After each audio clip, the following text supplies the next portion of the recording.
Cinco de Mayo, when the Hells Angels Motorcycle Club held a charity car wash near Zingo's Cafe on Buck Owens Boulevard.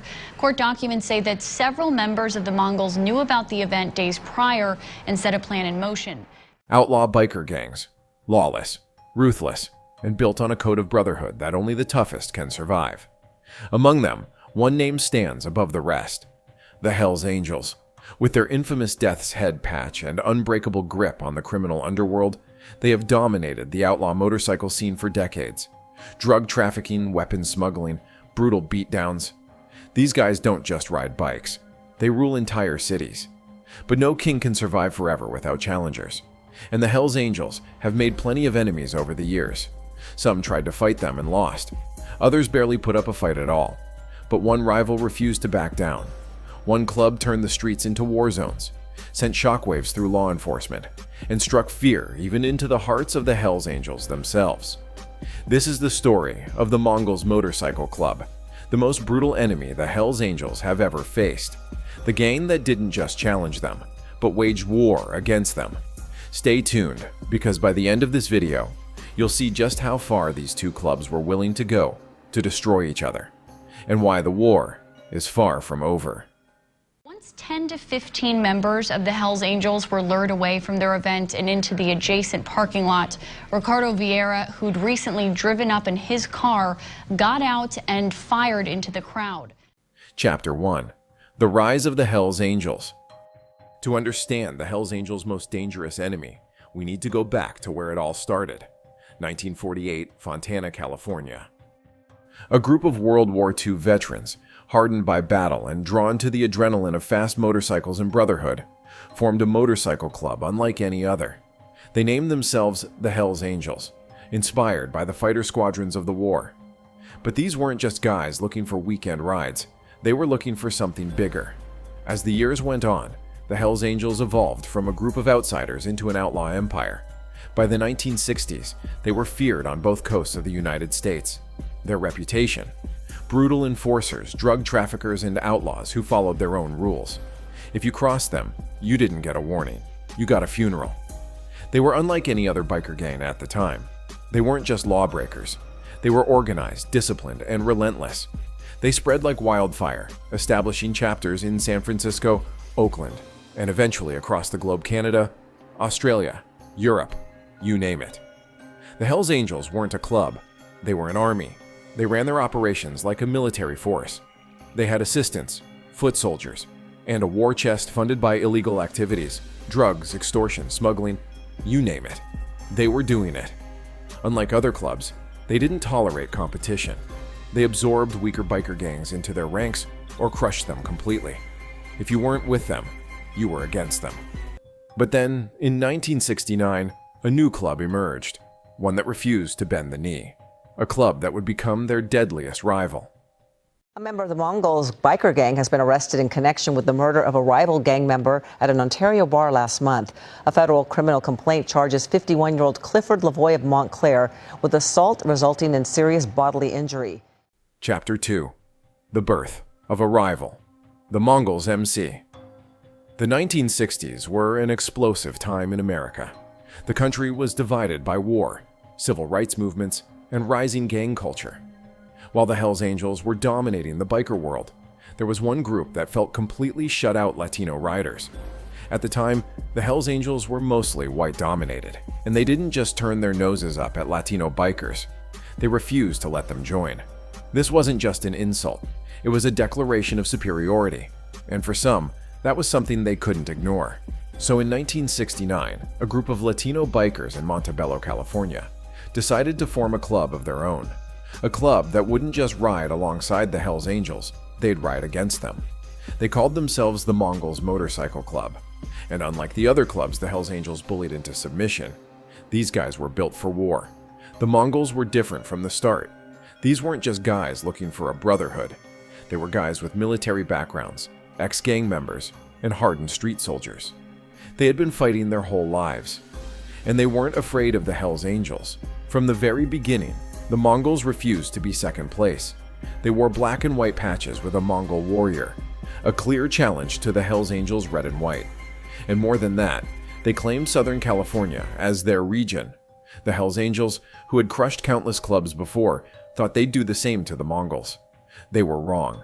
Instead of backing down, the Mongols did something no club had ever done before. They went to war with the Hells Angels and won. How? By using ruthless tactics. The Mongols attacked first, targeting Hells Angels members in bars, on the road, and even in their own clubhouses. They weren't just about sending a message, they were about eliminating threats.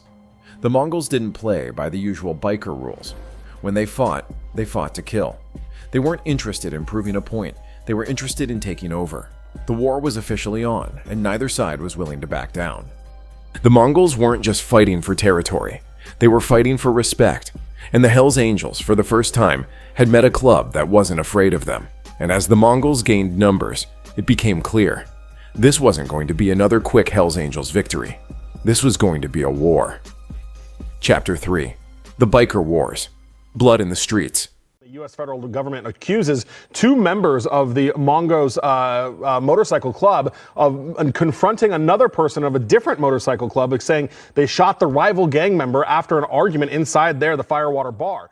When two unstoppable forces collide, there's only one outcome: war. And that's exactly what happened between the Hells Angels and the Mongols. Throughout the 1970s, 80s, and 90s, their rivalry intensified into an all-out biker war. These weren't just bar fights or minor clashes.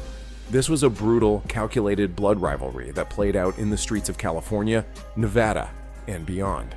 Shootouts became commonplace. Bombings weren't unheard of. If a Mongol stepped into Hells Angels territory, he knew he might not walk out alive.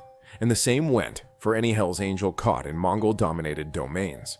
One of the most infamous moments in this war came in 2002 at the Laughlin River Run, an annual biker event in Nevada. Thousands of bikers from different clubs showed up, and in a packed casino, chaos erupted. It was a wake-up call for law enforcement. They had been watching both clubs for years, but now the violence was spilling into public spaces in broad daylight. And this was just one battle in a war that never truly ended. Chapter 4. Government Crackdown. The ATF's War on the Mongols. The former national president of the notorious Mongols Motorcycle Gang has pleaded guilty to racketeering conspiracy. Charges against Ruben Kavazos stem from a case that's accused other Mongol members of murder, drug trafficking, and violent attacks. By the 2000s, things had gotten out of control. The violence was no longer just between bikers. It was a national security threat. So the Bureau of Alcohol, Tobacco, and Firearms, ATF, decided to take action.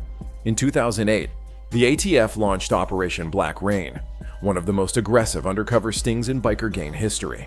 Undercover ATF agent. We spent years infiltrating the Mongols. We gathered evidence of drug trafficking, illegal weapons deals, and violent attacks against rival gangs, including the Hells Angels. The operation resulted in the arrest of dozens of Mongols members, including their president, Ruben Kavazos. But the government didn't stop there. They went after something even more valuable than arrests: their patch. For the first time in history, the US government attempted to seize the Mongols' trademark logo, the Mongol warrior patch. The idea: if they could take the club's identity, they could disable the organization itself. But even with their president behind bars and their logo under attack, the Mongols refused to go down. Chapter 5. The Mongols Strike Back. A never-ending war. The Mongols Motorcycle Club arrested and charged in connection with the assault and murder of a man at an Ontario bar last month. If there's one thing history has shown, it's that outlaw biker clubs don't die easily. And the Mongols, they're still standing. Even after Operation Black Rain, even after countless police crackdowns, new recruits filled the ranks. The war with the Hells Angels didn't end, it simply evolved. Recent years have seen violent clashes in California, Nevada, and even Europe.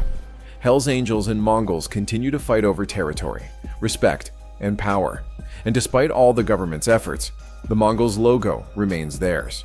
The question remains, who will win this war? The Hells Angels have the numbers, the reputation, and international dominance.